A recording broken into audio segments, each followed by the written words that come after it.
Hello everyone and welcome back for some more Drag Race gossip, secrets and drama. So, as has become a tradition on my channel, I've put together a little compilation of my top 5 videos from 2024 in order of most viewed.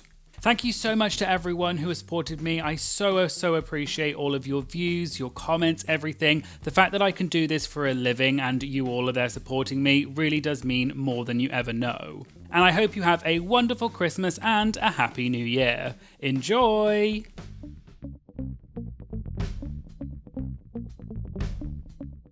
Hello everyone and welcome back for some more Drag Race gossip, secrets and drama. So I'm back for the final Roscoe's recap of the season, and this viewing party was for season 16 episode 16, which was the finale. And the guests for this week were Lawrence Chaney and Lady Camden. Today we're going to be talking about Lady Camden revealing how much control the queens get when creating their finale numbers, Naysha spills some backstage tea about the season 16 finale, and Plain Jane calls out Dawn's boyfriend. All that and more coming up in today's video, so let's get started. So they started off by talking about the Queen's runway looks at the beginning of the episode, and Naysha said that out of the top 3, Nymphia's look was her favourite, and some other people agreed. Lawrence said that although she loves Plain Jane and thought she looked great, if you look at Plain Jane's outfit and covered her face, you wouldn't know it was Plain Jane. Whereas Lawrence said she thought that Nymphia and Sapphira both had outfits that matched their unique styles and perspectives, and Lady Camden agreed. They also talked about how great Maya Iman LePage looked, and Lawrence brought up something funny that happened on Twitter with Maya, so I thought I'd give you the full story in case you don't know. So, Maya had tweeted a photo of her from the finale and said, "Bish, I look so good. I was coming back to the finale with a vengeance. I had to look over." And then Maya tagged several people such as Wow Presents Plus and MTV. However, it looks like instead of tagging World of Wonder, Maya tagged World of Warships, which is a video game about warships. Cornbread then replied to Maya's tweet, joking about why she tagged World of Warships, and Maya said it was a typo and she didn't notice until later. But then the funny thing is that World of Warships then replied to Maya's tweet and said, "We support our queens too." And Maya thanked them for responding and apologised for the typo. And World of Warships even have a pinned tweet, which is still pinned on their profile, that says, "Hello there Maya." And people in the comments said that that is not the way you spell Maya's name. However, this tweet is from several days before Maya's tweet, so it looks like this tweet may have just been a coincidence, but I'm not 100% sure. But this was just a funny little thing that happened on Twitter. Anyway, back to Roscoe's, and Caramel then asked why there are no Drag Race alums in the audience of the finale as there have been in the past. And Batty Davis joked and said, quote, "because they can't keep a secret." Naysha then said that, quote, "this kind of sucked," and she explained that the way Drag Race usually works is that they film the season, then around a year later they film the finale. But what happened this season is that about 3 or 4 months after they finished filming the actual season, they then filmed the finale, which is not how they usually do it. And they brought everyone back for the Lip Sync Lollapalooza SmackDown, and they also filmed the finale around the same time. So both of these episodes were filmed in August of 2023, and the season premiered in January 2024. Naysha also said the part that she hates about this is that Sasha Colby only had around 3 months to get her finale look ready after she won season 15. And that is usually a really busy period when the queens are working and doing lots of gigs. And Caramel said it's also shady to the competitors because they usually have so much growth between filming the season and then filming the finale, but in this case it was only a few months between the two, so the queens still look the same. Naysha joked and said, quote, "Amanda looks the same," and everyone laughed. Naysha then clarified that she was kidding and imitated Plain Jane and said, quote, "I'm kidding, sister." They then watched some of the finale performances from the top 3, and Naysha said that Lady Camden did a finale performance on her season, and she asked Lady Camden how much control the contestants have over their performances. Lady Camden said the show asks you for inspiration and a prompt, such as a playlist of songs that match the vibe that you want in your performance. But Lady Camden said she only gave them one song because she didn't want it to be unpredictable. So the song she gave them was Don't Stop Me Now by Queen, as that matched the vibe that she wanted. And she also said, quote, I know not every queen got what they were expecting, implying that the other queens in the finale weren't necessarily happy with the song that the show created for them. Lady Camden also said that you were only allowed to ask for one edit if there was things you wanted to change, but after that you couldn't request any other changes. And she also clarified that if you did ask for changes, most of the time the producers just said they weren't going to fix it anyway, so the contestants basically had very little control over the song. And that whole process happened in 3 days. Lawrence then made the point that for most seasons, such as Lady Camden's season on season 14, when they go and film the finale, the season has already started airing, so the audience already know who all of the queens are, and so the finale feels a little bit almost like a mini All-Stars. And Lawrence said she feels bad that on season 16, the queens didn't get to go on tour and earn money before the finale because it happened so soon after the actual season was filmed and no one had seen the season yet at that point. They then watched Plain Jane's performance of her song Bodysuit, and they asked what everyone thought about it. Lawrence brought up a mandatory meetings face that they kept cutting to in the edit, and everyone laughed. And Lady Camden joked that Amanda is printing t-shirts with that face on it as we speak. Lawrence said she liked Plain's performance and it had a fun reveal,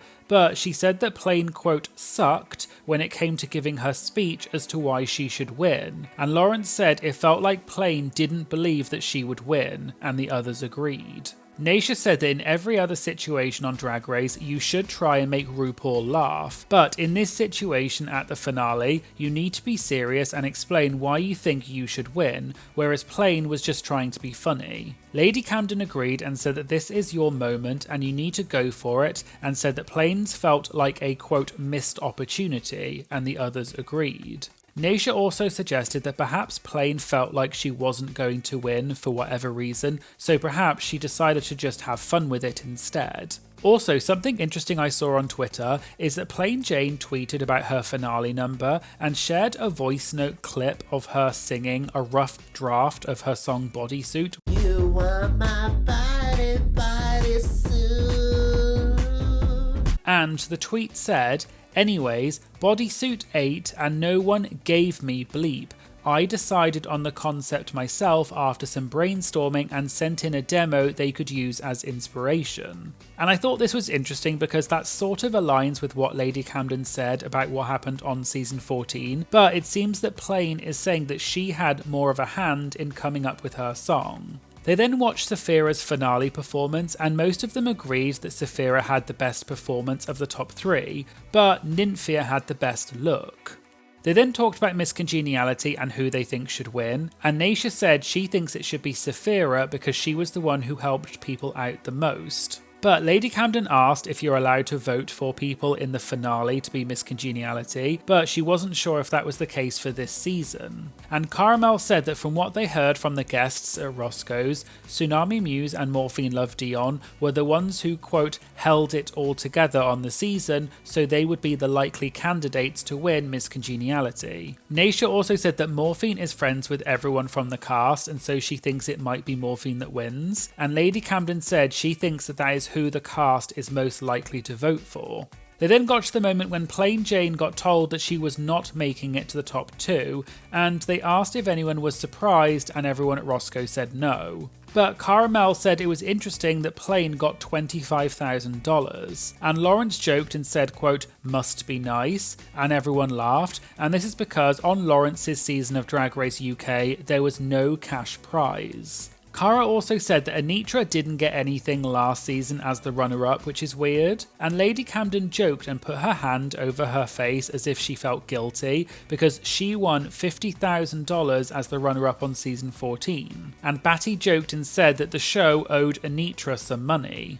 Naysha also made the point that so far they've given away about $275,000 in prizes this season, and this includes $200,000 for the winner, $50,000 that Morphine won for the Lip Sync SmackDown, and now $25,000 for Plain Jane. And that doesn't even include any of the cash tips that they won throughout the season. Lady Camden also said that when you get to the finale, even if you don't win, you still make a lot of money after the show through your career, and reaching the finale and doing well on the show in general opens up a lot of doors for you later on. They were then waiting during the commercial break, and Batty asked a question that was submitted by a VIP member, and it was asking, during the finale, how long is it between the Queen's opening look and then when the Queens have to come out for the first lip sync? And they asked Naysha because she has been to several tapings of the finales over the years. Naysha said there is a quote good amount of time because they have to reset the stage, and also RuPaul has to get up on the stage and then go back and sit with the audience. But Naysha added that they often shoot a lot of it out of sequence,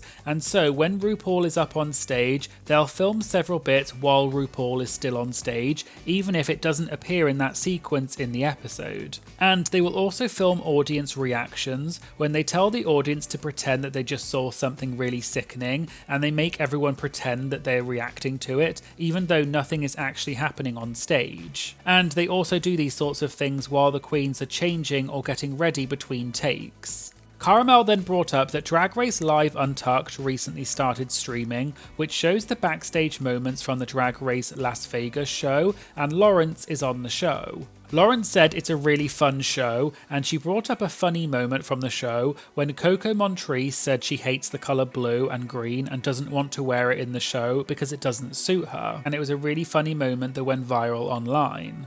The colour blue is just not for me. Doesn't work on me. Please edit in a picture of her wearing blue or green. Blue contacts and a blue shirt in the confessional. And then wore green. You wore lime. I did wear green. You found you it. wore it. And after that, Lawrence started poking fun at Coco on Twitter, and so did Maddie Morphosis. And there are several back and forward conversations on Twitter where they were reading each other. I'll put a few of the tweets up on screen, but I won't read them out. But Lawrence said that although some people thought that they were actually being serious, it was all just a joke because Lawrence is really close to Coco and they've become really good friends since working together in Las Vegas, and none of it was meant seriously. They then got to the moment when Nymphia Wind won season 16, and everyone stood up and cheered and clapped for Nymphia. And they also gave a shout out to Safira Cristal for being the runner-up. Later, Naysha said that she had some tea to spill about the season 16 finale, and apparently they did film a tie between Nymphia and Safira, with both of them winning as a potential option. So Naysha was thinking that that might have been the outcome because it was such a close call. But Naysha did say she felt that Nymphia did a little bit better in the finale episode than Safira, and the others agreed. And Naysha also said Nymphia had some interesting reveals, and it wasn't just a boring reveal like some queens do, like, quote, I have a coat, I opened the coat. Wow. Caramel also questioned whether maybe Safira went into the finale a little bit defeated because she had just won Miss Congeniality, so maybe she knew that she wasn't going to win the season as well. They then talked about their favourite moments from the finale episode, and Naysha said her favourite thing was Amanda's face every time Plain Jane was speaking, and the editing was, quote, so shady for doing that.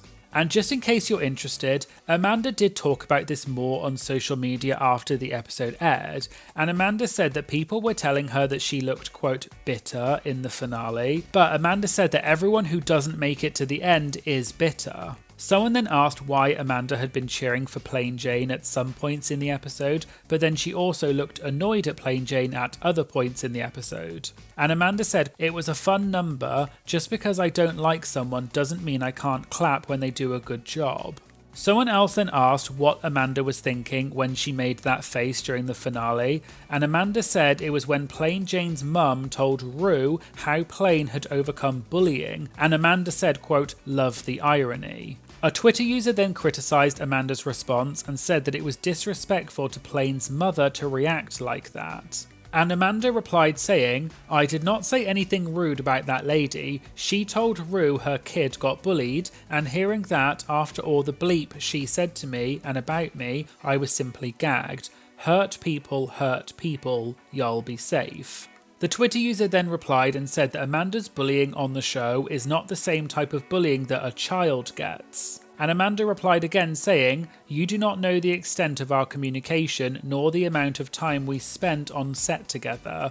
You don't know me, and I'm guessing you don't know her either, so this literally could not be less your business. Have a lovely day, kitten." Anyway, back to Roscoe's, and Caramel said that one thing she wished they had done this season was to vote for the Golden Boot Award for the worst look of the season, and Naisha said they could all vote for it now. Caramel voted for Geneva Carr's Cher look, but then Naisha questioned if that really was the worst look, and Cara then said that it was Amanda's bird look, and Batty Davis also voted for Amanda's bird look. Lady Camden voted for Amanda's look in the first episode when she painted her face purple, and Lawrence agreed. And Naisha voted for Plasma's design look when she looked like a goth version of Cher. And Naisha said a close second was Hershey Le Courgette in the design challenge when she wore the pants that she didn't even make.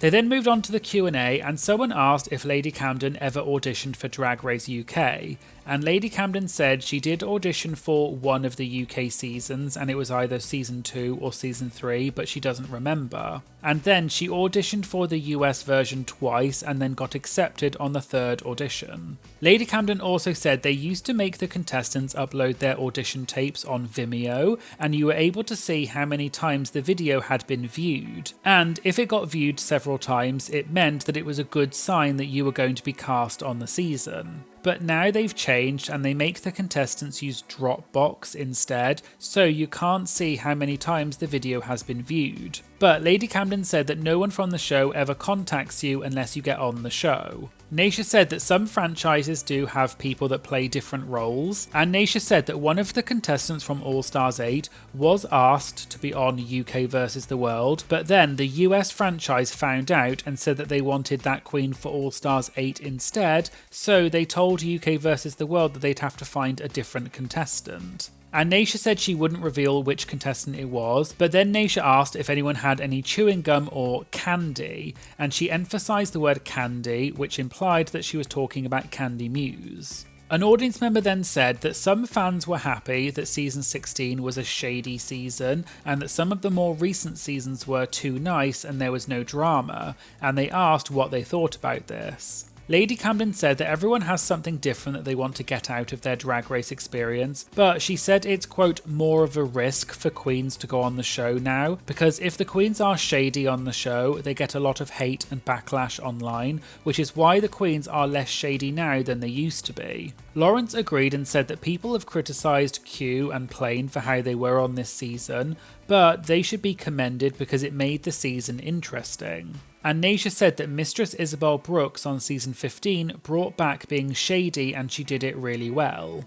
Someone else then asked Lady Camden when we can expect to see her on All Stars, and Lady Camden said she's never been asked to go back yet, but she would like to go back one day, but she wants to wait until it feels right and she's had time to evolve. And finally, I just wanted to mention some drama that's unrelated to Roscoe's, but it's related to the finale of season 16, and it involves Plain Jane calling out Dawn's boyfriend. So after the finale aired, a Twitter user who in their bio says that they are Dawn's boyfriend tweeted saying, "Okay, let's clarify something, Saphira didn't lose Drag Race, Plain Jane did."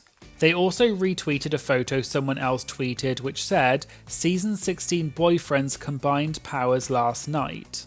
People then criticised Dawn's boyfriend's tweet about Plain Jane and said that it was unnecessary. Plain Jane then responded to Dawn's boyfriend's post and said, "Huh? Lol, saw you scurrying around backstage last night as Dawn's lackey looking like a greasy moron." And it looks like Dawn's boyfriend may have now deleted the original tweet. However, people then said that Plain Jane had read Dawn's boyfriend down. Dawn then retweeted an image which looked like a message that said, "I am kinda greasy though, so astute observation mama," and the caption said, "Oh my god." And she also said, "Actually kind of hilarious mama, kudos." And Dawn's boyfriend then retweeted Dawn's post and said, "Am I greasy or just moisturised and unbothered?" Dawn's boyfriend also tweeted again with the photo of the three of them and said, On further analysis, it turns out I'm actually a third, more devious option, greasy and unbothered. And it seems that Dawn's boyfriend then got some criticism for the tweets that they had made about Plain Jane. And Dawn's boyfriend said in a previous tweet, LMAO, I finally got attacked by Drag Race stans on here, I guess that was inevitable. And they followed this up with, I love when stans start calling me Dawn's annoying boyfriend on here as an insult, like that isn't my carefully curated brand. And it doesn't look like there has been any further interaction between Dawn's boyfriend and Plain Jane since then, so it's unclear whether this was serious or not. But from what I can see, Dawn's boyfriend and Plain Jane do not follow each other on Twitter, so we'll have to wait and see if there are any further developments on this.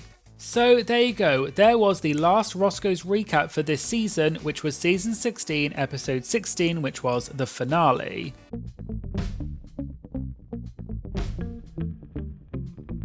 Hello everyone and welcome back for some more Drag Race gossip, secrets and drama.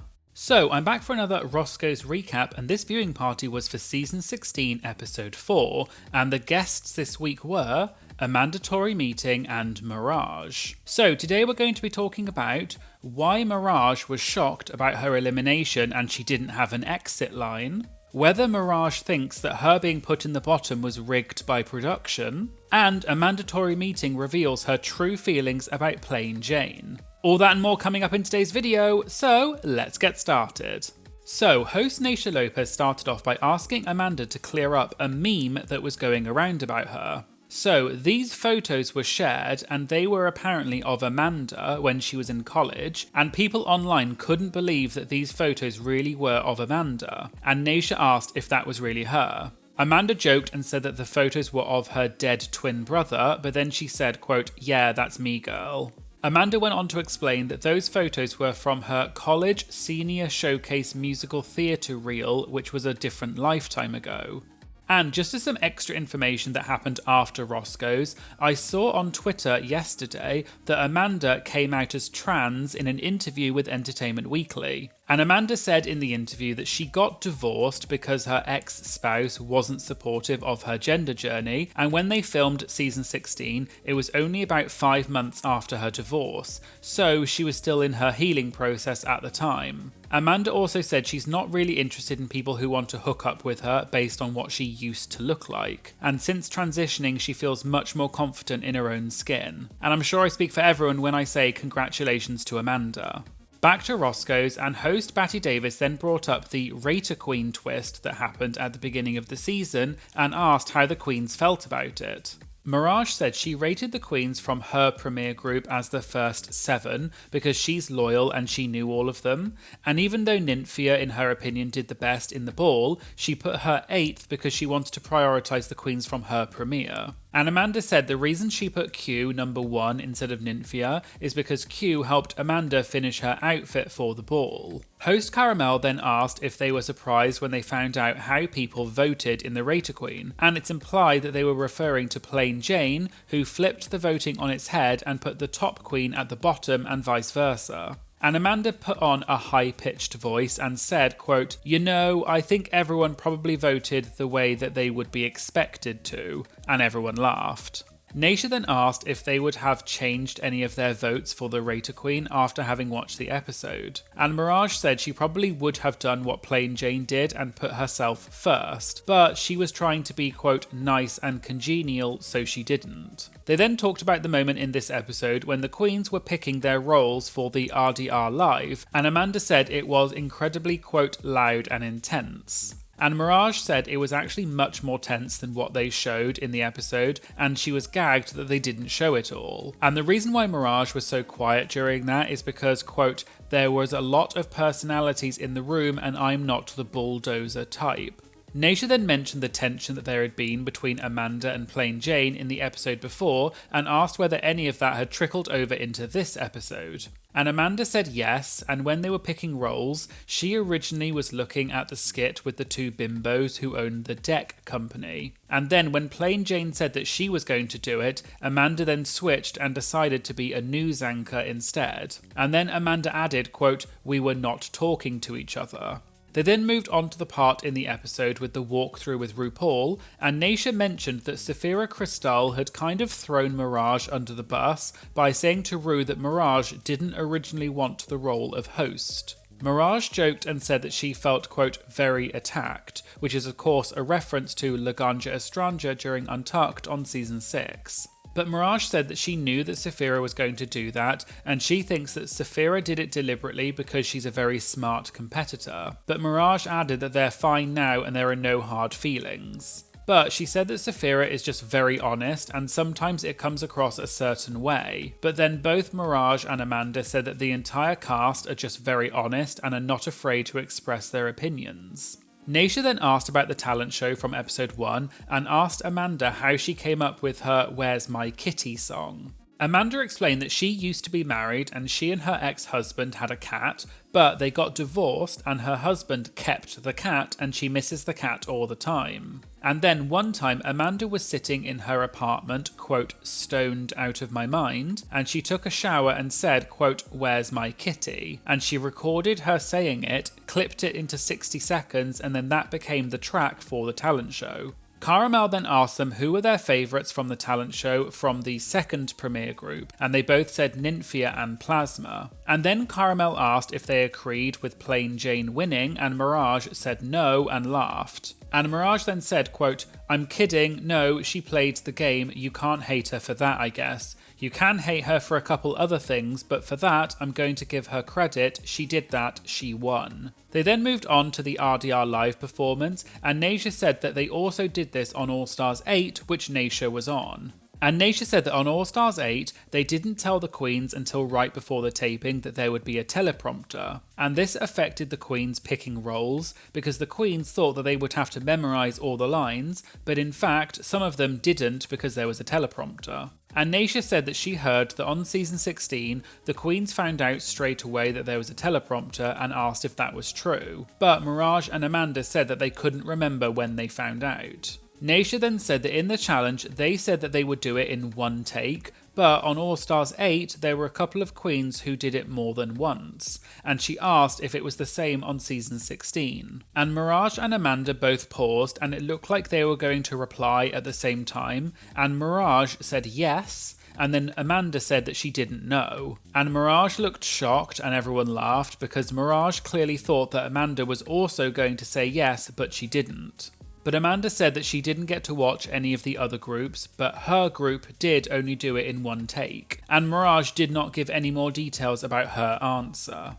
Batty then asked what was the hardest part of filming the RDR live sketch, and Mirage said she didn't realise how much the lack of audience would affect your hosting because no one's there to laugh at the jokes, and this affected the way that she hosted, and Mirage thought that she had done a good job after she filmed it. They then moved on to the runway for this week, and the category was a look inspired by the singer Cher. And Naysha asked if the looks that they had on the runway were their original choice, and both Amanda and Mirage said no. And Amanda said that she was originally going to do the look that Plain Jane did, but then was told that she'd have to pick something different. Just to explain, we've heard on Drag Race before that often when the queens have to do a runway look inspired by someone else, the images that they use as reference images in the episodes have to be on Getty Images for copyright reasons. And this is why the photos are often of red carpet looks and not something from a music video because that's copyrighted. And we've heard before that queens have to pick an outfit that they want ahead of time, but if another queen chooses the same reference image before, the queens are told they need to pick another image. And this is presumably to avoid a situation like what happened on season 8 with the kimono gate,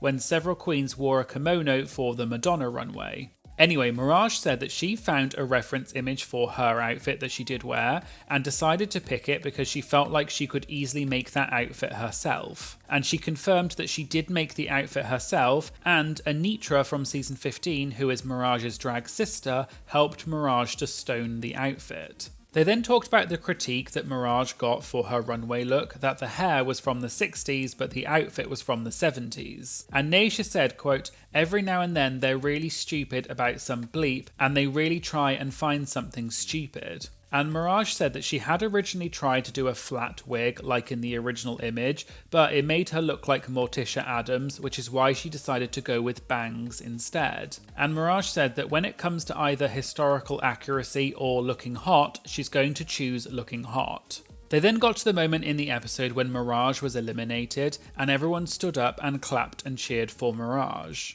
They then watched Untucked, and Naysha asked Amanda what it was like on set when she had multiple people critiquing her drag and the way that she looked. Amanda explained that, as I mentioned earlier, she was only 5 months out of her divorce when they filmed the show, so her emotions were already heightened. And on top of that, she had 5 designers who were doing runway looks for her, and they all, quote, effed her over. So Amanda came to the show with 5 unfinished looks, which she had to try and finish every night in the hotel room, which was causing her even more stress. And Amanda said that even when Saphira had said to her during Untucked that her personality was better than her drag, she didn't take it as a read and she took it as sisterly love because Saphira is very motherly. But then Amanda said that other people's critiques were not, and it's implied that she was talking about Plain Jane.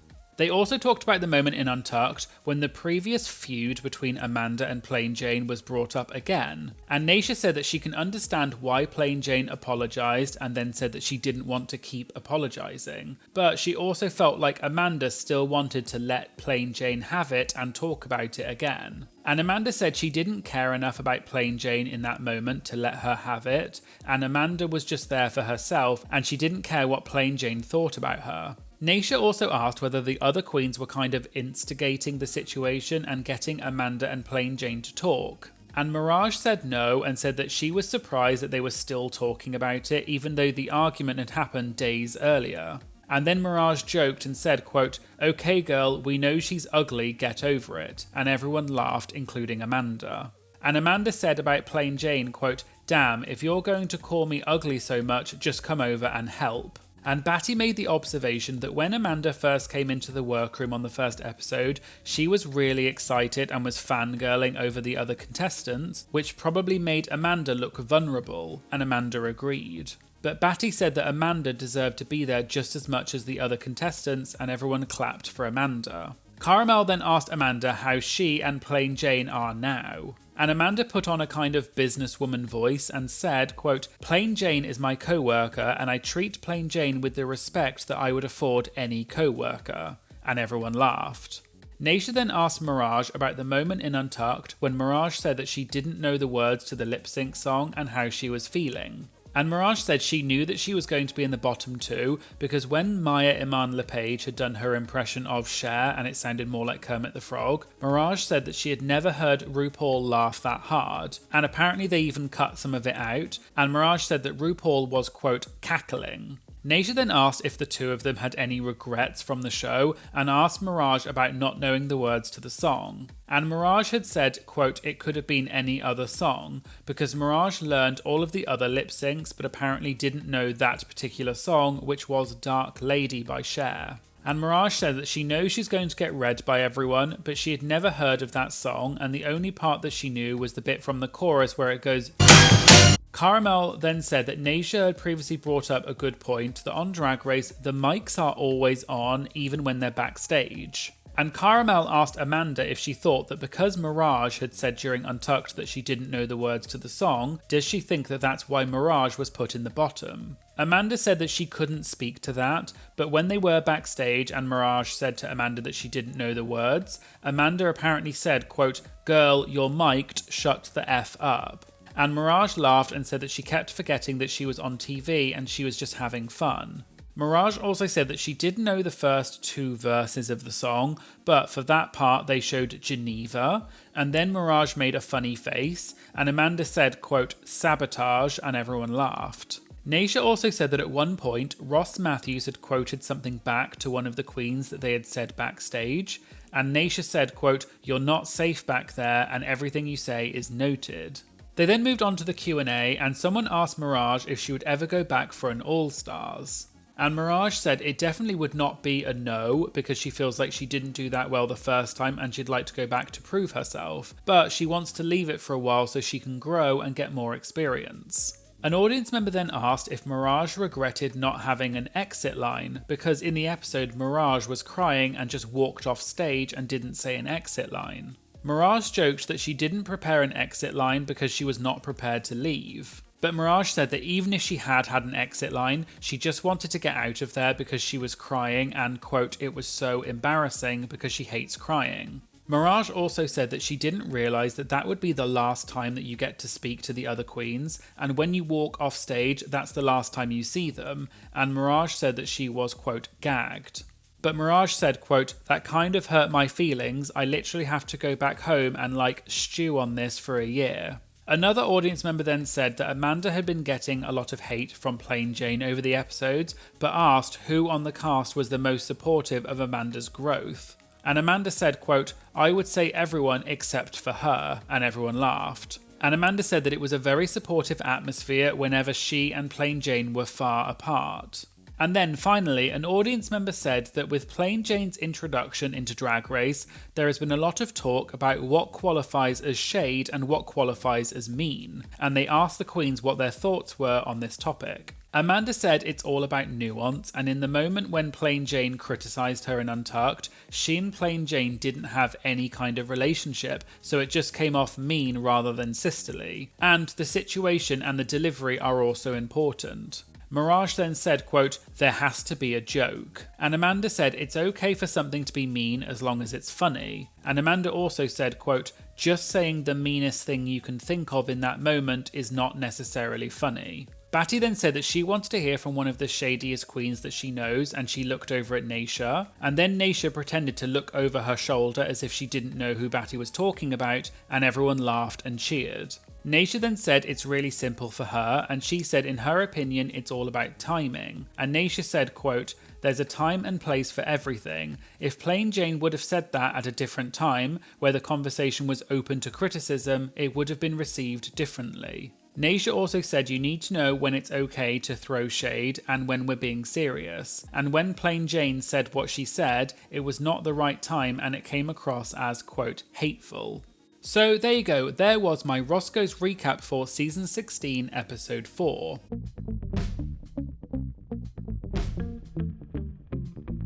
Hello everyone and welcome back for some more Drag Race gossip, secrets and drama.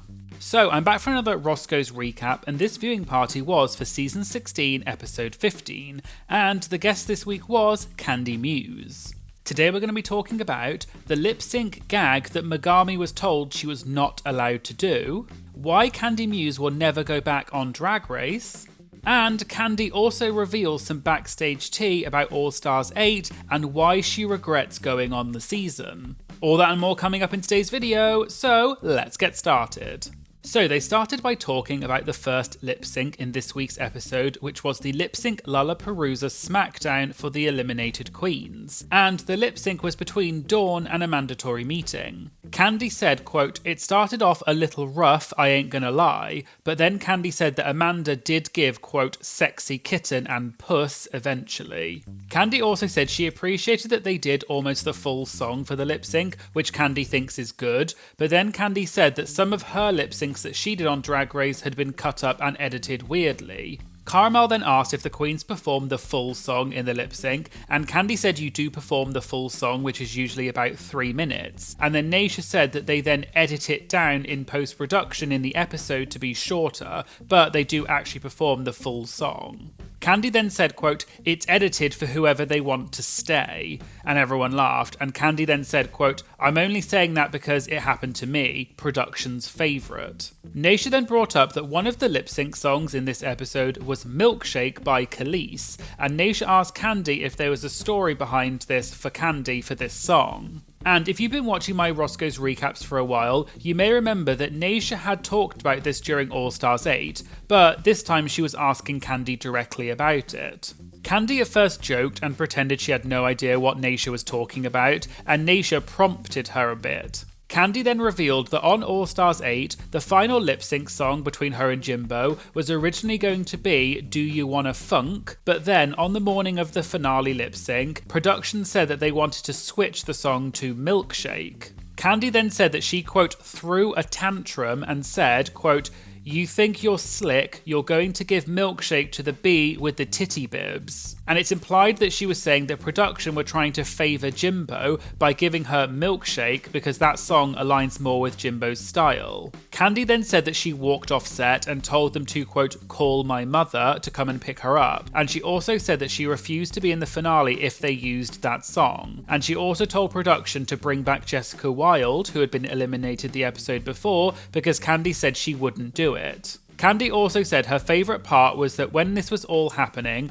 Jimbo just said, quote, "what are you talking about?" and was acting confused as to why Candy was reacting like this. And Candy said, quote, "B, you know what the F is going on, you ain't stupid." Batty Davis then asked Candy what her relationship is like with Jimbo, and Candy said they are good and she loves Jimbo, but she joked that Jimbo never answers her texts. Candy then said that if she could go back in time, she wishes that she had chosen Jimbo's lipstick and eliminated her in episode 10 when Jimbo and Jessica were in the bottom and Candy had to choose which of them to eliminate. Candy also said if Naysha had been there still, she probably would have chosen Jimbo's lipstick because Naysha would have encouraged her to do it. But Candy said the full tea is that Jessica said to Candy not to pick Jimbo's lipstick, and Jessica said, quote, "you know what you need to do," implying that Jessica knew that Candy had to pick her lipstick because it was the right thing to do. But Candy said that not eliminating Jimbo was her biggest regret from All Stars 8.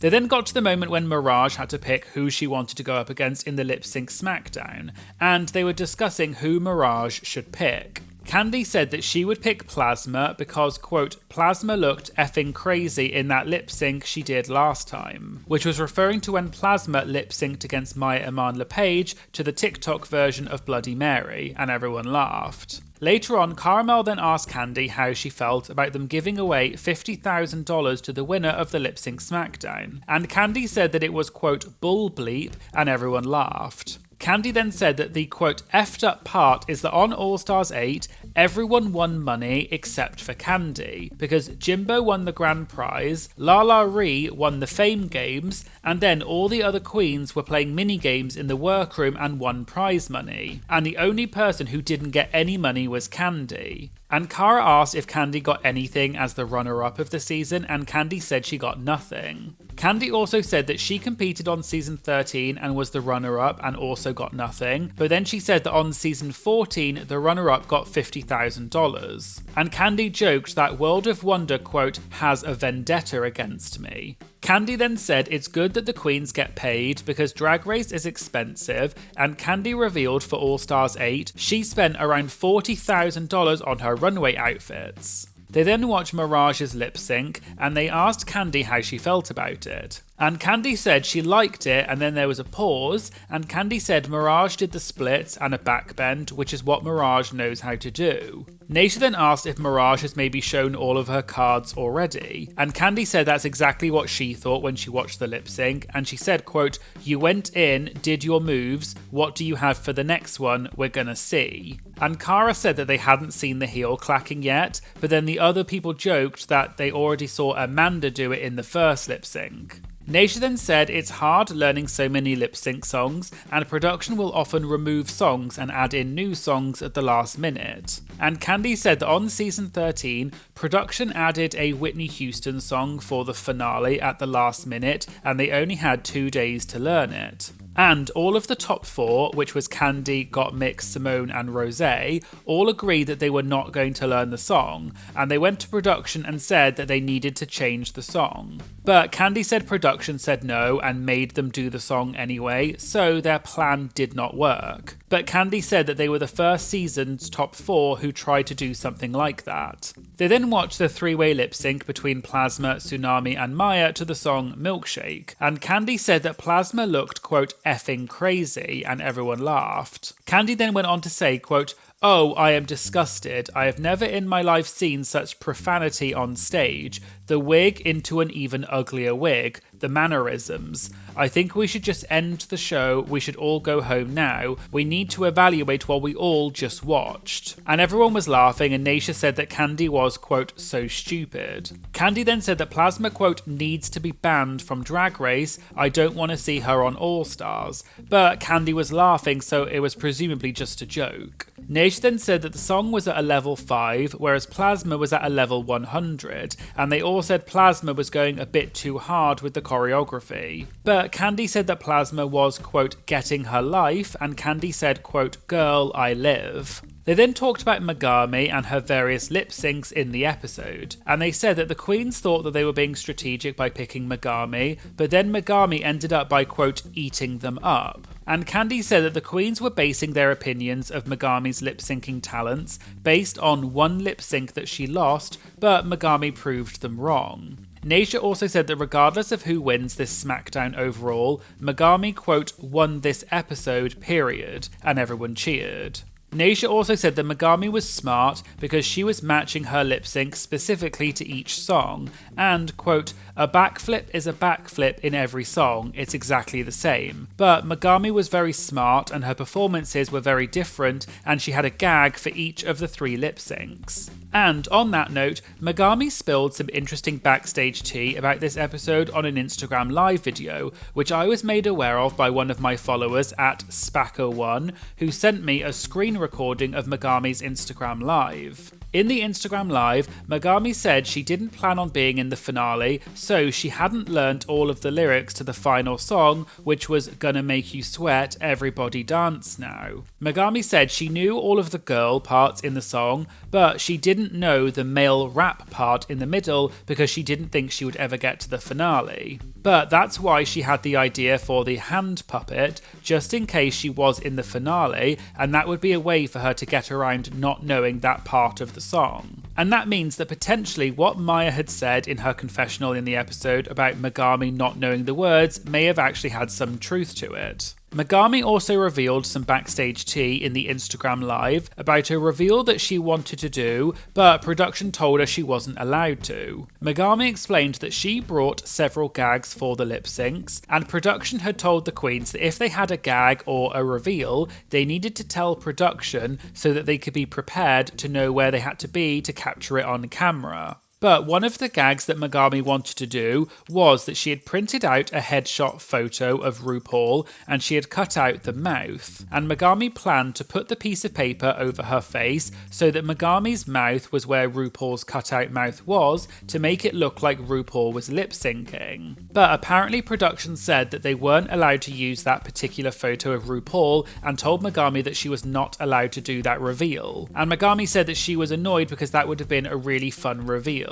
And Megami didn't say why they couldn't use that specific photo of RuPaul, but I assume it may have been to do with something like copyright. But I just thought that this was some interesting backstage tea that Megami spilled, and Megami said that this was an Instagram Live exclusive. Anyway, back to Roscoe's, and they then got to the moment when Morphine Love Dion won the Lip Sync SmackDown, and they all cheered and clapped for Morphine and said that she had done such a great job. They then moved on to the Q&A session, and one of the questions was what Candy's relationship is like with her drag mother Aja and her drag sister Dahlia Sin, who all used to be part of the House of Aja. And just as some backstory in case you don't know, you may remember that on season 13, in the first episode, when Candy was asked if she was part of the House of Aja, Candy said that she used to be but no longer is. And Aja was once asked about the downfall of the House of Aja in an interview with Joseph Shepherd, and I'll put a link in the description to the full clip which you should go and check out because it was really interesting.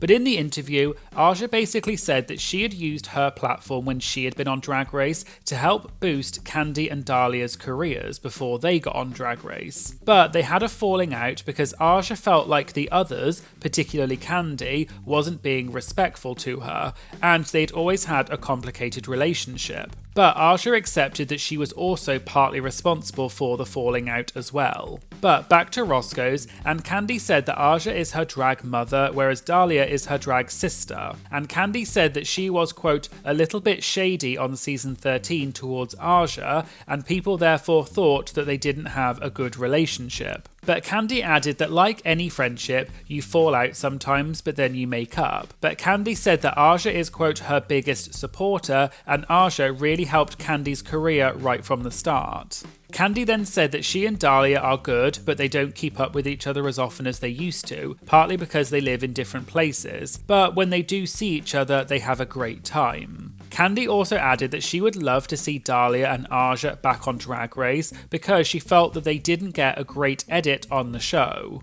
And Candy added that she will never go back to Drag Race a third time because she has nothing left to prove, and she thinks that there are so many other people that should be given an opportunity. Candy also said that it's been difficult navigating her drag family because Candy made it a lot further on Drag Race than anyone from her drag family did, and she's had a lot of opportunities because of it, and she wants her drag family to get the same opportunities and go back on the show. There was then another question, which was, if Candy could go back in time, is there anything she wished she had known before going on Drag Race? Candy said that on season 13, because Aja and Dahlia had told her so much about how Drag Race works, she already knew so much stuff, so she was prepared. But Candy said for All Stars 8, even though she had a good time, she wishes that she had said no to All Stars 8. And the reason is because, in Candy's opinion, because All Stars 7 was so well received, All Stars 8, quote, didn't get the treatment it deserved.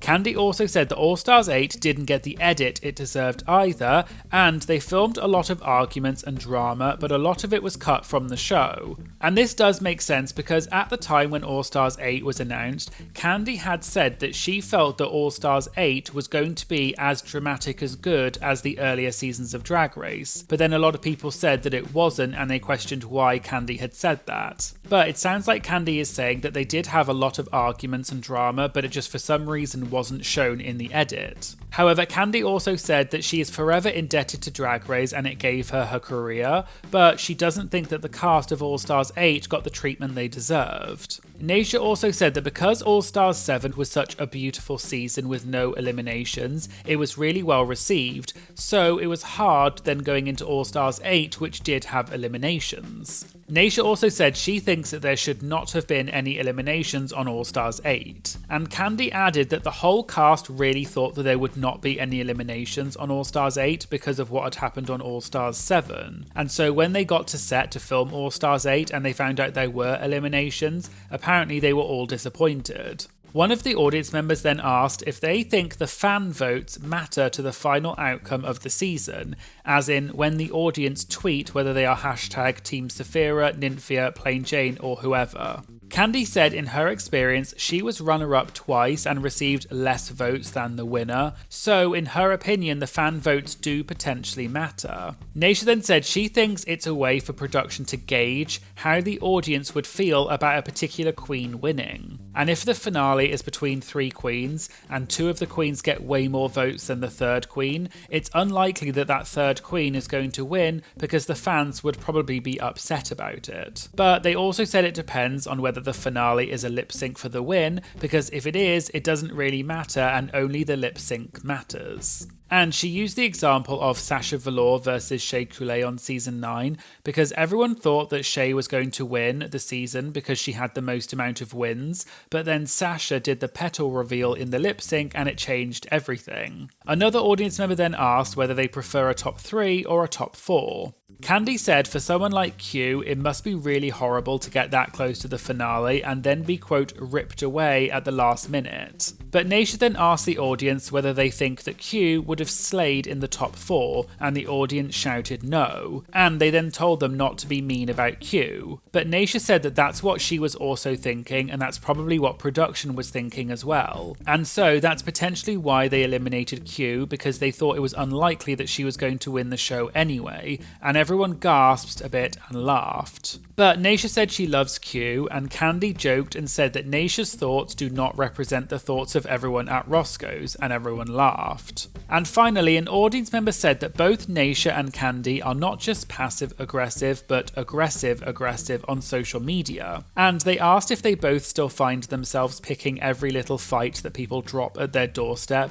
or do they want to just appreciate peace in their lives? Candy said that during season 13, she would, quote, pick every fight that was thrown my way, and on All Stars 8, it was more like half-half. But Candy said that now, having had her daughter Tsunami Muse on season 16, Candy said she told Tsunami and the other queens on season 16 that, quote, people are going to have opinions about you whether you do great or not. And it's your decision on how you receive those opinions, and you can fight back with everyone on Twitter, but what's the point? Candy said she hadn't fought with anyone online in a really long time, and she now doesn't care because her career is doing well and she doesn't have time to argue with people online. And Candy said it's difficult when people are spreading lies about you online and you want to correct them, but even if you do, it doesn't really change people's opinion of you, and Candy said she just doesn't care anymore, and hateful people need to get a life, and everyone clapped for Candy. So there you go, there was the Roscoe's recap for Drag Race Season 16, Episode 15.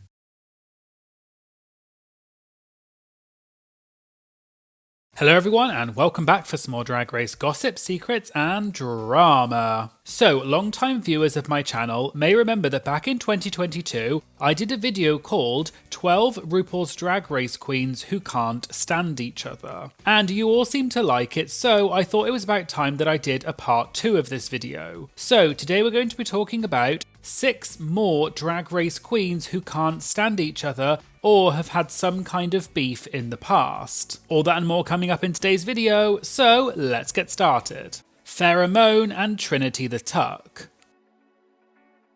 Pheromone and Trinity the Tuck both competed on Season 9 and All Stars 4. Farrah and Trinity have had a long-standing feud, and the feud started back up again more recently, so I'm going to briefly explain what started their original feud, and then talk about the most recent feud and the allegations. So back in 2021, Farrah had criticised Trinity for still doing in-person gigs, even though this was during the COVID pandemic and there were lockdowns. And Farrah described Trinity as unbelievably selfish and said that Trinity was putting people's lives at risk. Trinity responded to this by telling Farrah to shut up and said that she needed to perform in order to earn money to survive and stop her house going into foreclosure. And Trinity said she was following the safety guidelines and she likened it to a retail worker still needing to work.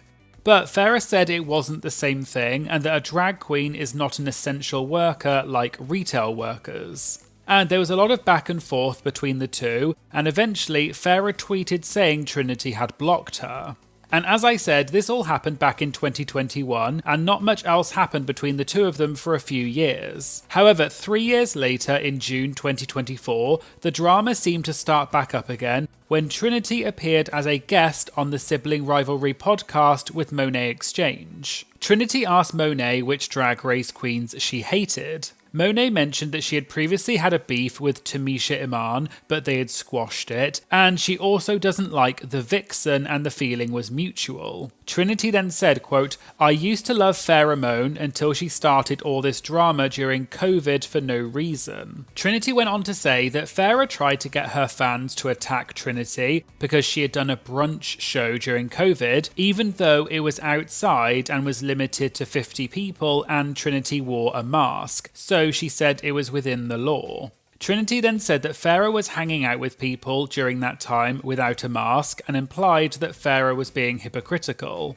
Trinity also explained that a few weeks prior to all of that, Farrah had been struggling with mental health stuff, and Trinity had offered for Farrah to come and stay at her place if she needed to get away from it all. So for Trinity, it felt, quote, out of left field that Farrah came for her, and they were totally cool before that. Trinity then ended by saying, quote, so now I hate that highlighter B. Also, just as an extra bit of information because it is relevant to the recent drama, Trinity mentioned in the same video that she also didn't get on with Jade Jolie. Trinity explained that the reason she had issues with Jade is because Jade had once spat in someone's face and called them fat, and there was apparently video footage of it. And according to Trinity, that's why Jade got fired from Play. And I assume Trinity is referring to Play Dance Bar, which is a dance bar with locations in Nashville and Louisville. Trinity then said that Jade had been really rude to Trinity's drag daughter as well. After this episode of Sibling Rivalry came out,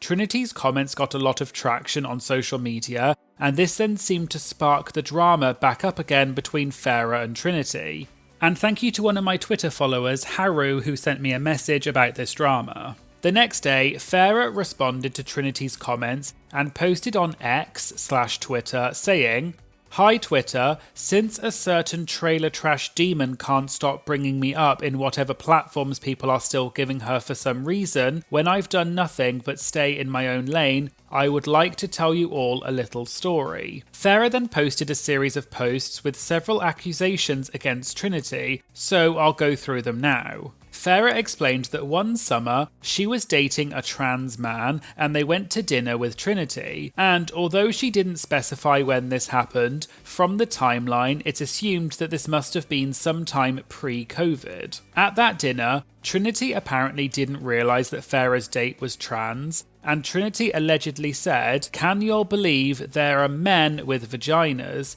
That is absolutely so disgusting to me. How could anyone be into a man with a P-word? P-word being a slang term for a vagina." Farrah said that she and her date were, quote, mortified, and that her date was really upset, and Farrah felt guilty that she had brought the date with her, and now Trinity was apparently making transphobic comments. Farrah said she told Trinity to stop, and that her date was trans. Apparently Trinity replied by saying, "Oh wait, but I'd never be able to tell, you look just like a real man," which apparently just made things worse. Farrah explained that the rest of the dinner was really uncomfortable, but Farrah had tried to give Trinity the benefit of the doubt because they had been friends before. But Farrah said during her own journey when she was coming to terms with her own trans identity, every time she saw Trinity saying something transphobic online, it, quote, chipped away at her patience. It apparently came to a head in 2020 during COVID, and Farrah referenced what happened in 2021 when she called Trinity out for performing during COVID. And this awkward dinner that had happened a few years previously was presumably what had started causing Farrah to start disliking Trinity, and that's why she eventually called Trinity out.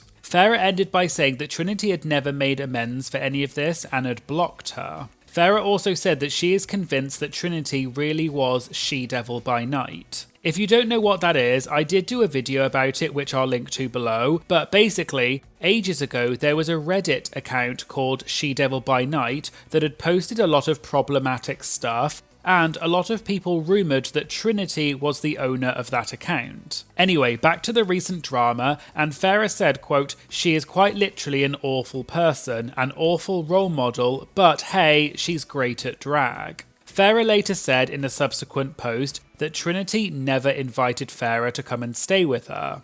She also said that back when they were on tour, Trinity wanted everyone to go out on stage for the curtain call, but everyone was in their undergarments. So Farrah said she wasn't comfortable going out in just her undergarments.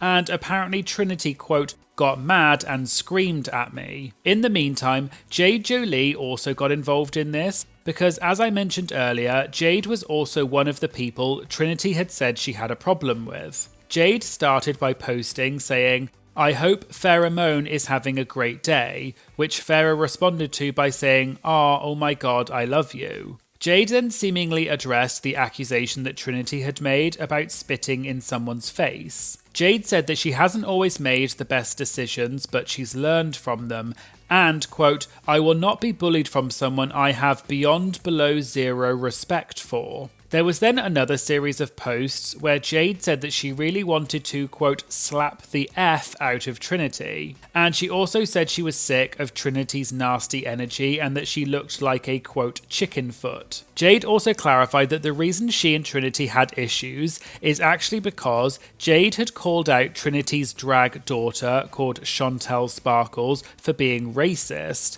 And apparently Chantel didn't get on Drag Race because of her use of racist slurs on social media. Jade finished by questioning why Trinity brought her up in the first place, because Jade is now a Dragula girl and left Drag Race years ago. She also seemed to compare Trinity to the putty patrollers from Power Rangers. After all of these allegations about Trinity being transphobic then came out, Trinity then issued a statement to Out magazine where she said, quote, "The claims that Farrah have made are grossly embellished. I have never and would never say those things about a trans man. Farrah's obviously in her feelings about my statements in the podcast she brought up, and she is clearly lashing out. I might talk more about the night she mentions in a future podcast. Stay tuned." Then, shortly after this, Trinity was a guest again on the Sibling Rivalry podcast, this time with Bob the Drag Queen. And Trinity said she wanted to address the allegations Farrah had made against her. Trinity said that it is true that she went for dinner with Farrah and her date, who was trans.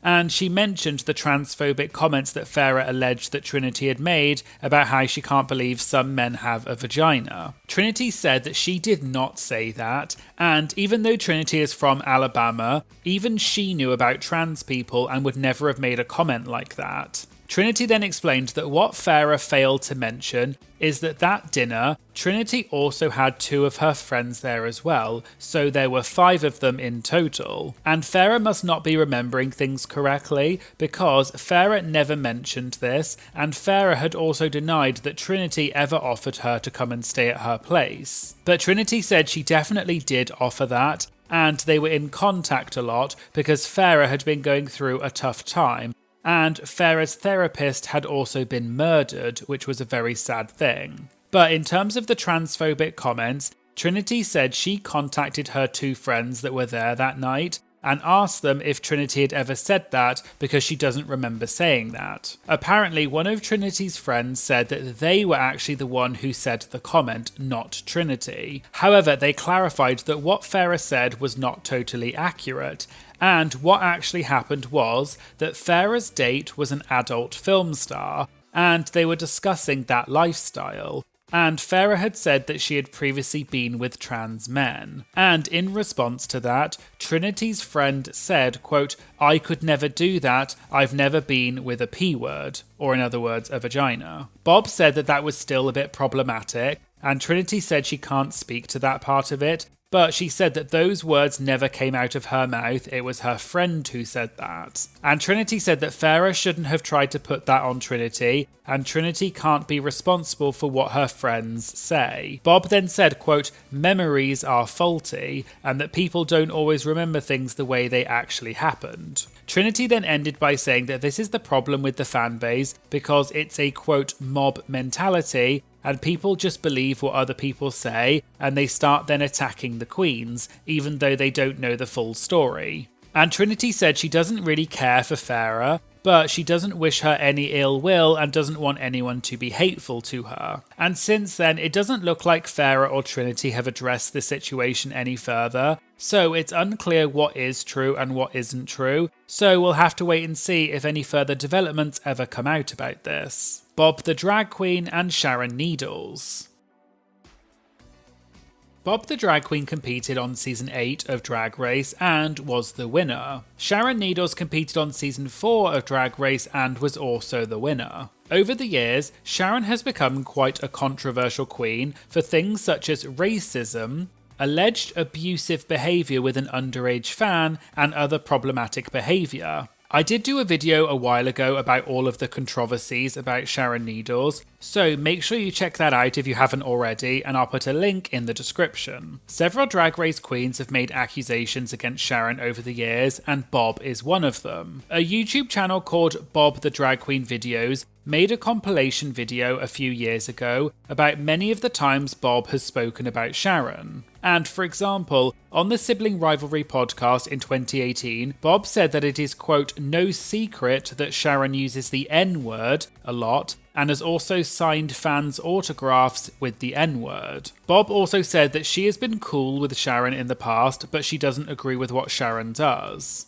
Bob and Monet also shared several other stories about Sharon over the years, such as once at a meet and greet, Sharon apparently yelled at one of her fans because they had told Sharon that they tried to end their own life, and Sharon told all of her fans not to tell her stories like that right before she was about to go on stage. There was also another time that Sharon was in the airport with Kim Chi, and she chased Kim into the Gucci store and shouted that they should shoplift something, and she picked up a shoe from the rack. And Kim was really uncomfortable and was trying to get away. Apparently one of the staff members at the store then threatened to call the police, and Sharon ran out. And Bob and Monet said that Sharon is, quote, a little crazy. Bob also said that Sharon was part of the House of Haunt, and said that it is a, quote, very problematic group of people.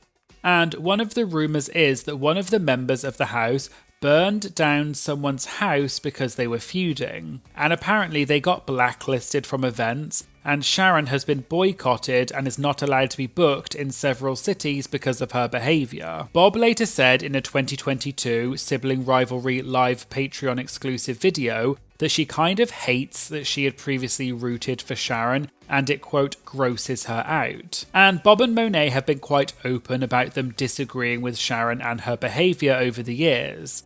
However, they haven't said much about it in recent years. However, on a recent podcast of Sibling Rivalry, when Trinity the Tuck was a guest, Trinity asked Bob if there are any queens that she hates. Bob said that there are girls that she won't work with, and she said, quote, I won't work with Sharon Needles. Trinity joked that that was a pageant answer, because Sharon is a queen who a lot of people won't work with. Bob explained that she has worked with Sharon in the past, and the last time she worked with her was for a Christmas tour. Trinity said that if it was a Christmas tour, it must have been a while ago, and that would have been before Sharon got cancelled. And Trinity asked what the reason was at that time that Bob won't work with Sharon anymore. Bob explained that Sharon thinks that she is being, quote, transgressive when she tries to dismantle systems that have nothing to do with her. Bob went on to say that Sharon says racist stuff, and she, quote, uses and drinks a lot, and it's really hard to be around her. And she would come in and cause chaos at 3 o'clock in the morning on the tour bus when everyone was asleep.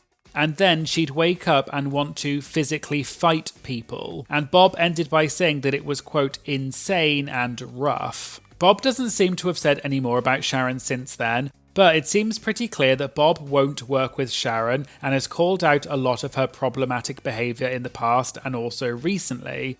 And I don't believe Sharon has addressed these claims in recent years. But there have been times in the past where Sharon was confronted about her use of racist language. For example, in an interview with The Georgia Voice in 2022, Sharon was asked about her use of the N-word and if she would stop using it. Sharon didn't seem to think that it was a problem, and she was explaining why she thinks it's okay for her to use that word. And at one point, one of the interviewers walked out of the room, seemingly in frustration. Sharon said she felt like the tone of the interview was attacking her, and she later started crying when the interviewer asked Sharon what she wanted to say to the protesters that might be outside her show. So in general, it looks like Bob does not have a relationship with Sharon Needles and will not work with her again.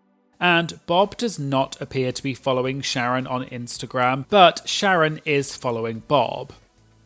Mistress Isabel Brooks and Cynthia Doll. Mistress Isabel Brooks competed on season 15 of Drag Race and placed 3rd/4th. Cynthia Doll competed on season 5 of Dragula and placed 6th. So it appears that Cynthia and Mistress had some kind of falling out after a gig they did together. And there were a lot of tweets and also a Twitter live video where Mistress discussed what happened. So I'm going to give an overview of what happened and what was said. And I'd like to say thank you to 2 of my viewers named Avand and That One Gay 2014 who let me know about this and sent me screen recordings of the Twitter live. So it started in June 2024 when Cynthia tweeted saying, I wish I could have said it was a pleasure working with you, but your narcissistic ego got the best of you. I feel bad for the fans that look up to an incredible diva B persona you think you're entitled to because of the TV show you were on. Good luck in the future, babes. People then figured out that Cynthia must have been talking about a drag race queen, and Cynthia had recently done a Pride event in Kansas City with a bunch of drag race queens. So someone tweeted a photo from that event and asked Cynthia who she was talking about, and Cynthia replied by saying, "Who's not smiling?" In the photo there were a few queens who were not smiling, but one of them was Mistress. Cynthia also said, "Your faves don't give an F about you." Shortly after, Mistress tweeted the same photo and she had clearly used an app to change it so that everyone was smiling. And Mistress talked about how great Kansas City Pride was, even though it was so hot, they were all melting and their heels were sinking into the grass.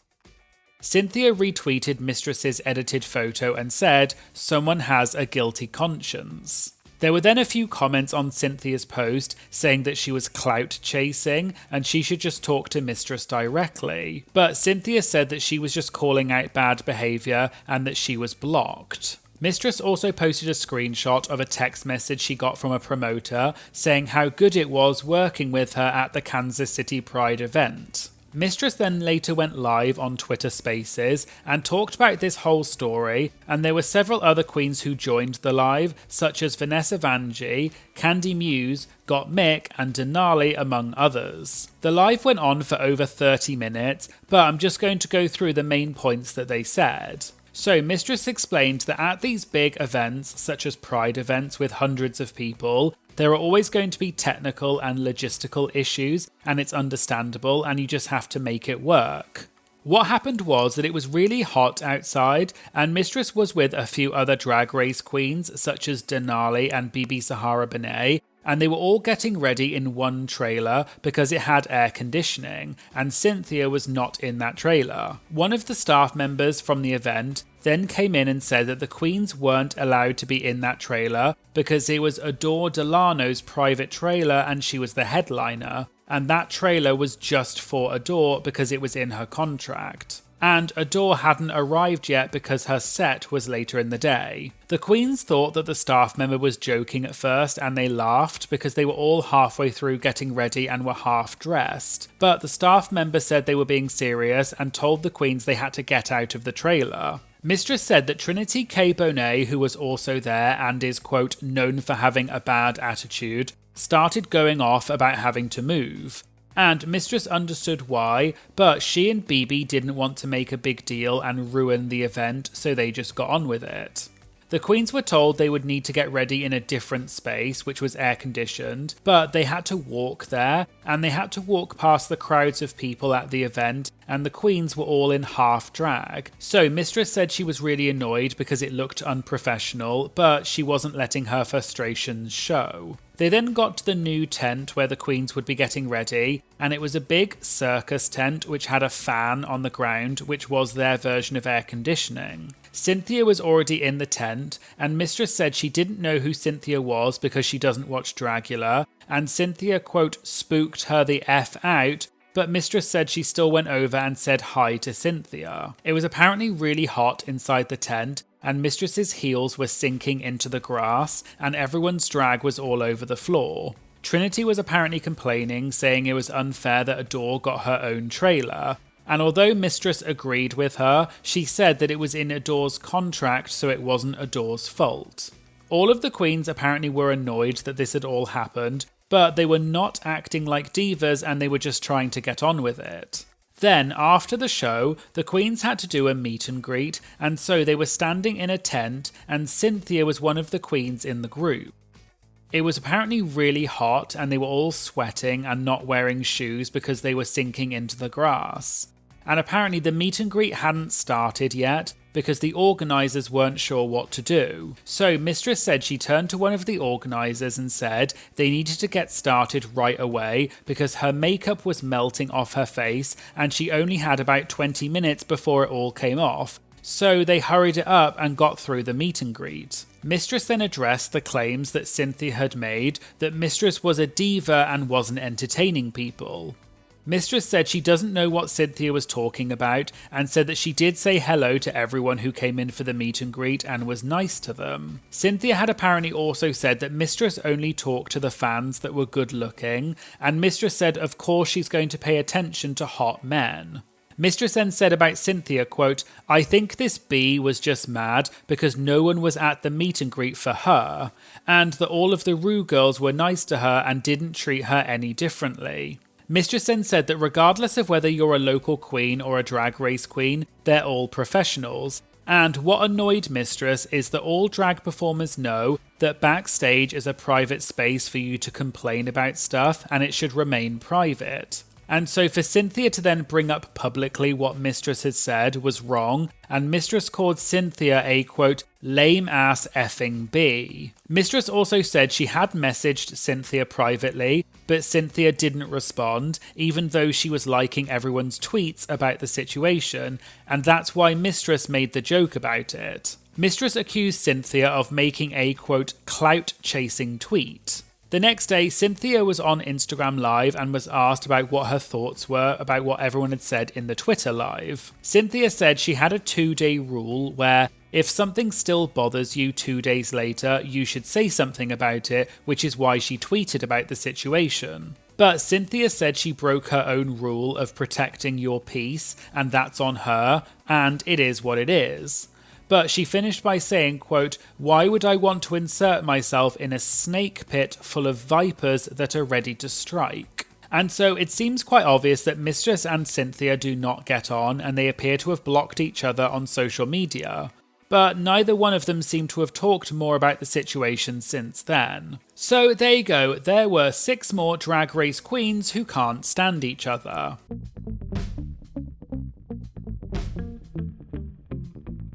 Hello everyone and welcome back for some more Drag Race gossip, secrets and drama. So I'm back for another Roscoe's recap, and this viewing party was for season 16 episode 13, and the guests this week were Plain Jane, Nymphia Wind and Saphira Crystal. And there was also a guest co-host which was Maddie Morphosis, who was standing in for Caramel. So today we're going to be talking about Plain Jane spilling an unaired shady moment on set with Plasma, why Nymphia is apparently a fraud, and some recent drama involving Jan calling out her season 12 co-star Sherry Pie for lying. All that and more coming up in today's video, so let's get started. So they started off with Naysha saying that Plain Jane has been a big topic of discussion at Roscoe's throughout the season. And Naysha has asked every guest what their relationship is like with Plain Jane. And so Naysha asked Plain what her relationship is like with herself, and everyone laughed. Plain said that she had, quote, a bone to pick with Roscoe's because last time she was there in the audience, she got booed, and the audience gasped a bit. And just to explain this in case you don't know, you may remember that near the beginning of the season, a mandatory meeting was a guest at Roscoe's, and the week after that, they admitted at Roscoe's that Plain had been in the audience at Roscoe's the week that Amanda was there. And I did talk about this previously on my channel. And apparently Plain had said that she didn't want anyone to know that she was in the audience because she didn't want to pull focus away from Amanda while she was at Roscoe's. But the fact that Plain was in the audience may have been why Amanda didn't really say that much about Plain while she was at Roscoe's. Anyway, back to this week at Roscoe's, and Naysha said that she had a theory as to why Plain got booed when she was in the audience at Roscoe's, and that's because they didn't acknowledge that Plain was actually in the audience, and that was at Plain's request. Plain then joked and said that for anyone who booed her, quote, "You're disgusting and you're pathetic and that's all," and the audience laughed. And Naysha then said that everyone at Roscoe's loves Plain Jane because she made this season very memorable and the audience cheered for Plain Jane. They then talked about the main challenge for this week, which was that they had to do a makeover involving dancers from the Drag Race Vegas show. And Naysha asked if the 3 of them had ever put someone else in drag before, and they all said yes. And Plain said that early in her career, 2 gay guys came up to her after one of her shows and said that they thought that she was so stunning, and they asked Plain if she would do their makeup for Halloween. Plain then said that she did, and she found out that one of them ended up giving oral to their Uber driver at the end of the night, and Plain Jane said that she, quote, turned their pussies out. Naisha then said that throughout the season we saw that Nymphia had been, quote, spiraling, and she said that she couldn't do things, and Naisha asked how much of that was true. Nymphia said, quote, those were no mind games, they were all genuine spiraling and struggling, and she said that she wasn't doing it for TV. And Naisha said that Nymphia always seemed to do well in the end, and Nymphia said that at the end of the day it's a competition, so even if you're spiraling you still have to turn it out. Saphira also backed Nymphia up and said that it was genuine, and Saphira said that she would jokingly say to Nymphia, quote, girl, skip to the good part. But Nymphia said it's not as easy as that, and she wishes that she could just snap her fingers and do that. Naisha then brought up that when Megami had been at Roscoe's a few weeks ago, she said that she had pretty much written all of Nymphia's verse for the girl group challenge, and Naisha asked Nymphia about that. Nymphia said they hardly had any time to write the lyrics, and because it was a group challenge, Nymphia knew that no one would want her to fail, so they would help her out. And Nymphia apparently said to Megami that she wanted to do something to do with vote yellow and fashion, and then gave that to Megami. And then Nymphia said, quote, and then after 5 minutes, I kid you not, the lyrics were written. And Megami had written the entire verse for her in just that time. And then Plain Jane said, quote, if Megami did anything right during the whole competition, and then the audience groaned and laughed. And this is likely a reference to the fact that during Megami's talent show where she did a lip sync and held up posters, Plain had criticised Megami's talent and questioned whether Megami was creating any queer art that was worth protecting. And it seemed that Plain Jane was kind of making a shady comment about Megami. But Plain said that she was only joking and she loves Megami. Batty Davis then said that Megami isn't the only one who has been helping people this season, and Naisha joked that this isn't the first makeover challenge because Saphira has been making costumes for people throughout the season, which is clearly a reference to the fact that Saphira had helped Maya Iman LePage several times during the design challenges, and Naisha asked Saphira about it. Saphira said that like we saw on TV, when they asked Maya, did you make this? And when Maya said that she did all the sewing work herself, that was true. Saphira also clarified and said, quote, I did not put needle to nothing. She made that. Did I cut it out for her? Yes. Did she use my pattern that I made for myself? Yes. Did I do it in 10 minutes? Yes. And everyone laughed. Saphira then said she doesn't understand why people had such a problem with her helping Maya, because Maya was still in the bottom, so it didn't really matter anyway, and people laughed again. They then moved on and talked about the moment during this week's challenge when Saphira had to change her costume idea because her original costume was too big and heavy to dance in. And Naisha mentioned that one of the outfits that Saphira ended up using was Plain Jane's, and Naisha asked how that came about. Saphira said that she had pulled out some, quote, bleep from her stuff, and Plain Jane came to her and said, quote, sister, I have this outfit that's like what you wore earlier, but it's in orange, and you have an orange thing, do you want to wear them? And Saphira said, quote, yes, thank you, Plain. And Saphira also said that she and Plain had won the last episode together in the bathroom challenge, so they had a, quote, camaraderie between the two of them. And Saphira said that Plain had always been very sweet to her and she was very grateful for Plain's help. They then watched the makeover runways, and people cheered for Plain Jane and her partner Lazy Susan, and Plain said that Lazy had served C-word, and everyone cheered. And then Nymphia and Plain started having some playful shade, and Nymphia said that Lazy looked like she needed some lip filler because she had thin lips. And Plain then said about Nymphia's look, quote, well honey, she may have had thin lips, but she wasn't serving Big Bird on the runway, and everyone laughed.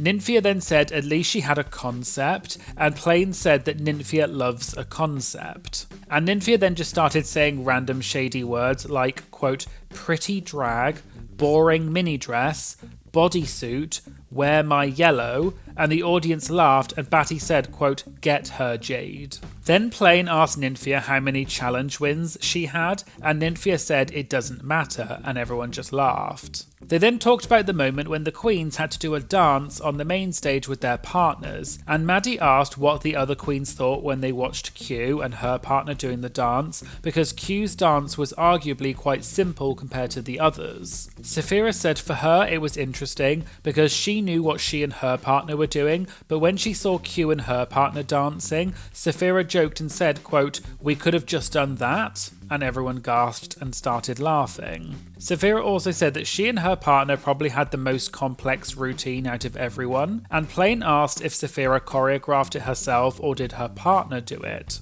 And Saphira said, like most of the queens, they got their partner to choreograph it because their partners are trained dancers. Saphira also said she had no time to think about choreography this week because she was spiraling due to her outfit problems. Maddie then asked if the others thought that Q choreographed her routine herself, and all of them said yes at the same time, and everyone laughed because it was clear that they were implying that Q must have choreographed it herself because it wasn't very good.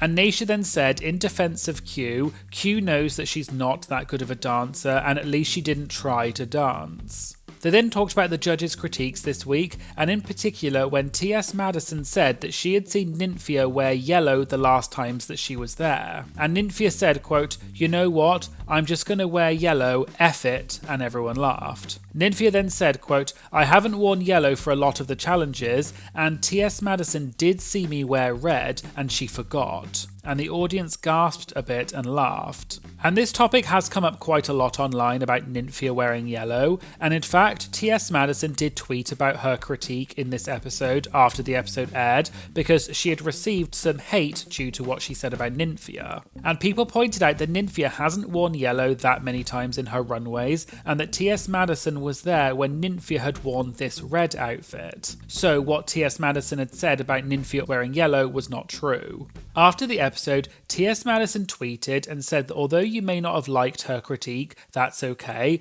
but it's not okay to be aggressive towards her, and T.S. said that she will, quote, "F you up." And in general, T.S. Madison is known for clapping back at hateful people on social media quite often, and people love her for it. And then, in a different tweet, someone had tweeted at T.S. Madison saying that she needed to apologise for, quote, gaslighting everyone regarding Nymphia's red runway. And T.S. retweeted this saying, "I got something I'll give you publicly," and she included a video of a lady who was joking about how to deal with people making fun of you and said, quote, "What do you tell someone who has 2 black eyes?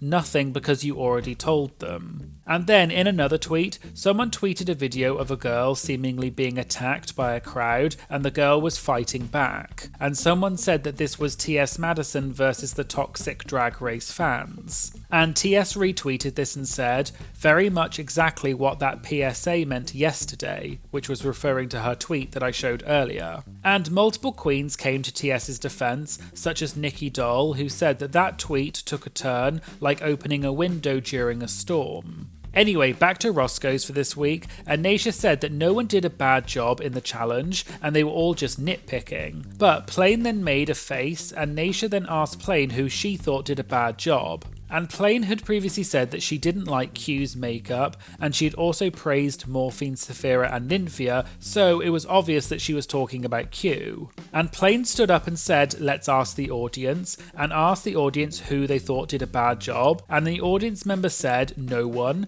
and Plain said, quote, "Okay, so these are the games we're playing today, Roscoe's," and everyone laughed. They then got to the moment in the episode where Plain Jane won and everyone cheered for Plain, and they also clapped for Saphira who won the lip sync, and also Morphine who was eliminated. They then talked about the moment in Untucked where Plain Jane had said to Q that her makeup looked like she had the word mom written on her face, and Plain said she didn't remember saying that at first, and then she said that she says a lot of things to a lot of people. She then said to the audience, quote, "What did you guys think of Q's makeover?" And some people in the audience cheered, but some people booed, and Plain then jokingly said, quote, "Stop it, that's my sister." Naisha then said that Plain clearly thought that Q's makeover was the most, quote, effed up one, because earlier Plain had refused to say whose makeover was the worst, and Naisha said that Plain had given it away and she clearly thought Q's was the worst. But Plain Jane just laughed and said, quote, "I didn't say that."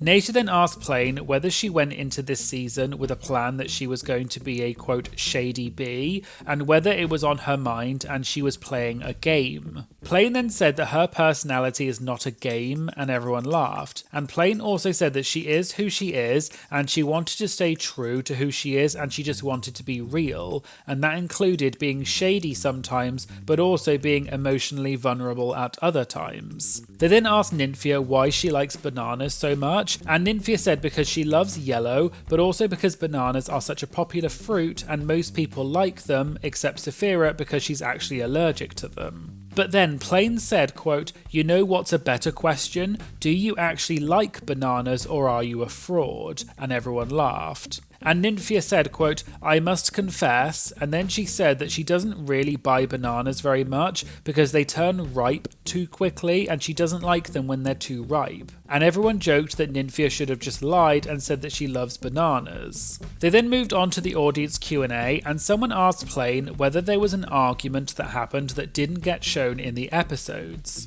Plain said that all of the arguments did get shown, but there are a few episodes left, so she didn't want to say too much. But then Plain said that one thing that surprised her was that they didn't show how, quote, fiercely I read Plasma during the reading challenge. Plain then reenacted her read to Plasma and said, quote, "Plasma, you nasty, ugly, disgusting C-word. I see you're weaponizing your BFA here in the competition. Similarly only to how you weaponize those makeup brushes to create what I can only describe as a crime scene on your face.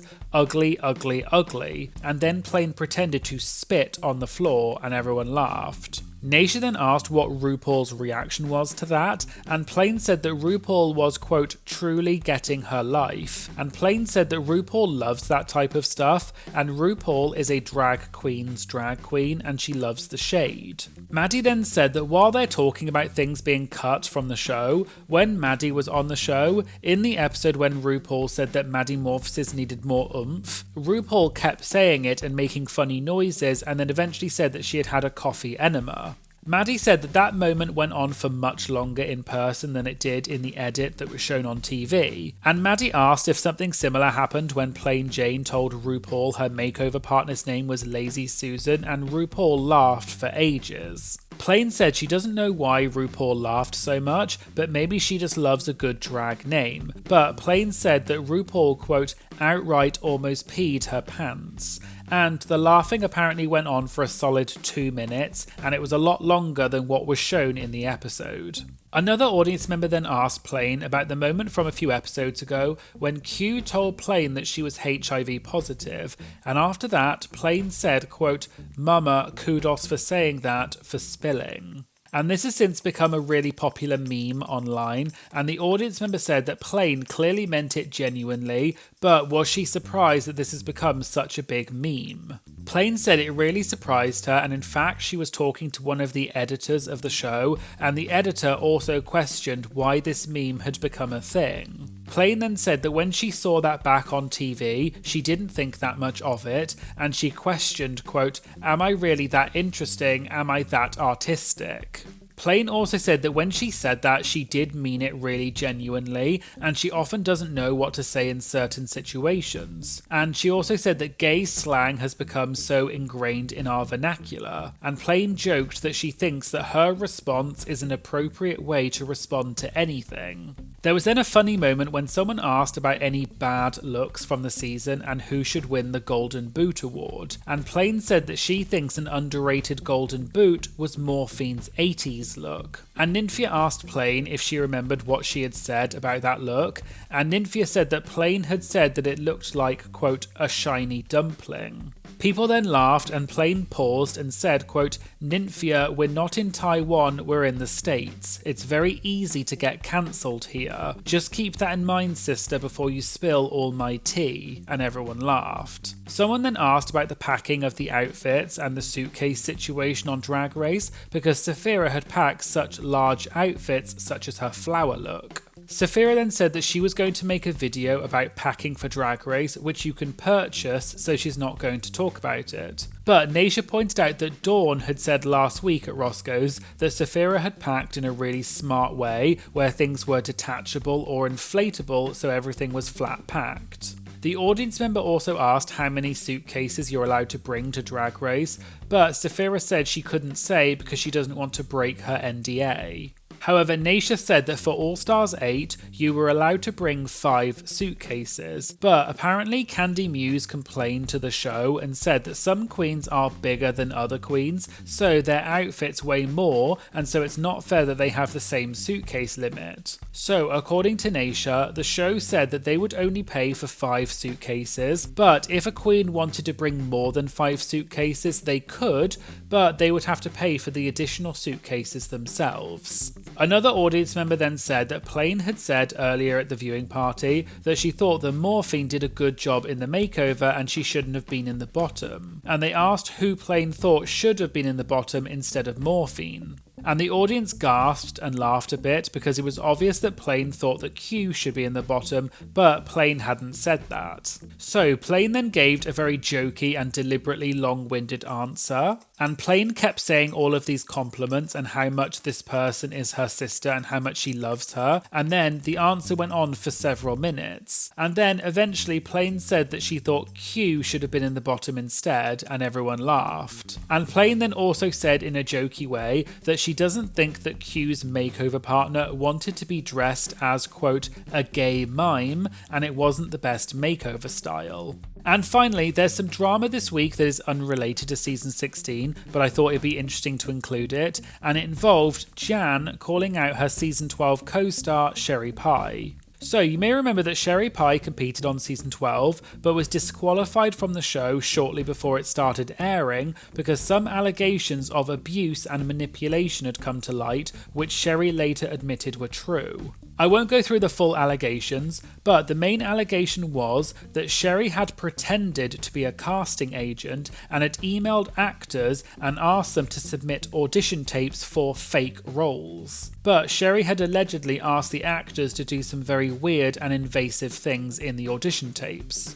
I'll link to an article by Vox in the description which details the full allegations for those of you who want to read the full story. But anyway, this week a Twitter user tweeted saying that they noticed that Sherry Pie was back and she was offering personalised videos on the website Cameo. I checked out Cameo myself and it looks like Sherry is currently offering personalised videos for $38 each. But she appears to have a limit on how many videos she's doing because it says that there are only 43 videos left. And this news of Sherry Pie being back spread quickly on social media. And Jan, who competed with Sherry on season 12, then tweeted about this and said, "I never need to see Sherry on my timeline ever again. The tea? She lied to our cast when her actions came to light and told us she stopped her behaviour after we filmed because she, quote, realised it was not right. Cut to seeing proof of the same behaviour a week before we aired." Jan then followed this up by saying, "I don't trust that she wouldn't do the same thing to people again. I'm not saying she can't do drag and express herself, but a platform? Nah. I guarantee whatever you're looking for in a cameo from her, you can absolutely find from another queen." Sherry doesn't seem to have responded to Jan's statement, however Sherry did post a story on Instagram promoting her cameo, and this is slightly unusual because Sherry only posts every now and then on social media ever since her disqualification. And it also looks like most of the season 12 cast do not follow Sherry on social media. There had also been some reports on social media after Sherry's disqualification that Sherry had been doing some live shows. And so many people were asking whether this means that Sherry Pie is returning, but as of yet there are no further updates, so we'll have to wait and see. Let me know in the comments what you think about this. So there you go, there was the Roscoe's recap for season 16 episode 13. If you liked this video, please remember to like and comment on the video to help tell the algorithm that this is a great video, and make sure you hit the subscribe button because it really does make such a big difference to my channel. Thank you for watching and I hope you'll join me again in future videos. Thank you, bye!